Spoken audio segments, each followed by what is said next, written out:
हे बघा, middle east India deep water pipeline हा एक मोठा प्रोजेक्ट केंद्र सरकारनं हातात सगळीकडे आहेत. मोठ्या ह्याच्या बातम्या आलेल्या आहेत सगळ्या वर्तमानपत्रामध्ये.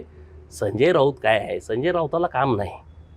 त्यानं कधी काय गटार बांधलंय, एखादं संडास बांधलंय. तो आता 10-20 वर्ष झालं खासदार आहे. तुम्ही फोटो कधी मला दाखवा ना.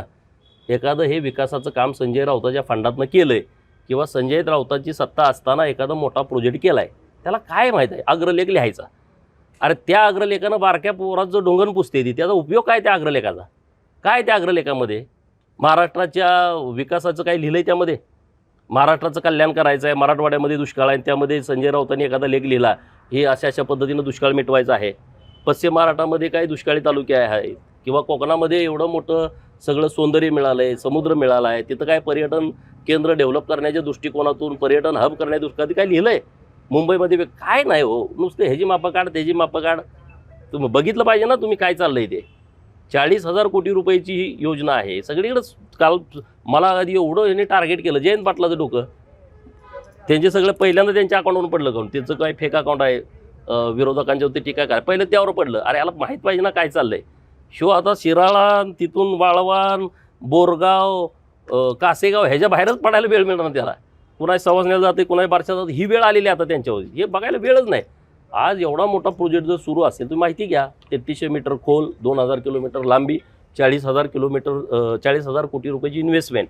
आता आपल्याकडे गॅस जो येतो तिकडं गॅस लिक्विड स्वरूपात करतात, परत टँकरमध्ये भरायचं, परत भारतात आल्यावर परत त्याचा गॅस तयार करायचा. एवढं मोठं नुकसान आहे हे. मग लाट आली, मंदी आली, अमुक आल्या, त्याचं सोल्युशन माननीय मोदी साहेब काढायला लागलेत ना. त्याच्याकडे तुम्ही वेगळ्या दृष्टिकोनातून बघा. हा काय राजकारणाचा मुद्दा नाही ना.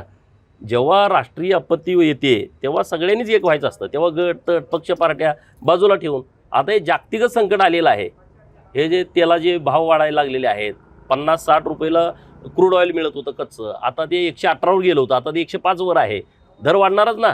जेव्हा आपले डॉलर बाहेर जात आहेत, तेलाला आणि सोन्याला जात आहेत सगळ्यात जास्त मध्ये. त्यामुळे मोदी साहेबांनी जे आवाहन केलं ते तुम्ही समजून घ्या ना. त्यात राजकारण करण्याचा विषयच नाही. 18 अब्ज रुपये आपले नुसते पर्यटकांनावरती जातात. आपली लोक फिरायला गेले, लग्नाच्यासाठी गेले, अमुक गेले. मोदी साहेब काय म्हणले, तुम्ही देशात करा. अरे देशात पण अशी जगातली सगळ्यात सुंदर ठिकाणं आपल्याकडे आहेत ना. जम्मू काश्मीर आहे, लेह लडाख आहे, इकडं अंदमान निकोबार आहे, इकडं केरळामध्ये वेगवेगळी ठिकाणं आहेत, इकडं कर्नाटकामध्ये मैसूर आहे, उटी आहे, महाराष्ट्रामध्ये कितीतरी आहेत, कोकणचा सगळा किनारपट्टा आहे, महाबळेश्वरसारखं ठिकाण आहे, अन्य अनेक ठिकाणं असतील. आपली मंदिरं एवढी आहेत, 12 ज्योतिर्लिंग आहेत. इथं फिरा म्हणतात, त्यात वाईट वाटायचं काय कारण आहे? EV कारचा वापर करा, डिझेलची बचत करा.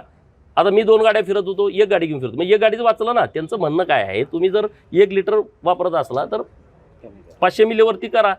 तर हे आपण सगळ्यांनी स्वीकारलं पाहिजे. त्यात काही टीका करण्याचं कारण नाही. पण विरोधक नेहमी प्रत्येक गोष्टीचं भांडवल करतात. आता म्हणजे लॉकडाऊन लागल अशी परिस्थिती निर्माण आता आहे का सांगा तुम्ही. महाराष्ट्रातील ताज्या बातम्यांसाठी बघत रहा टाइम्स टुडे 18 न्यूज. सोबतच शेअर करा, सबस्क्राईब करा आणि बेल आयकॉन प्रेस करा.